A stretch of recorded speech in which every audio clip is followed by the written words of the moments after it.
Le terme risque de porter confusion, non pas au niveau national, mais à l'international. Parce que notre objectif, c'est de faire accepter les génocides congolais. Faire accepter les génocides congolais, bien sûr, cela demande quand même un plaidoyer, mais un plaidoyer qui doit en fait considérer les éléments qui sont connus à l'international légalement.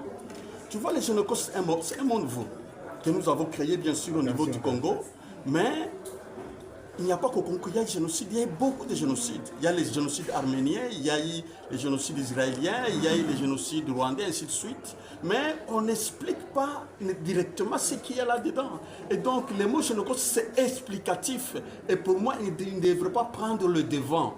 Sinon, en fait, ce génocide sera difficilement reconnu à l'international. D'autant plus d'ailleurs, ceux qui pillent nos ressources, ce sont eux qui sont à l'international. Hein. Et donc, moi, je suis très réservé par rapport à ce mot génocide. Tout simplement, moi, je suis un rescapé des massacres de Makobola. C'est là que ça a commencé.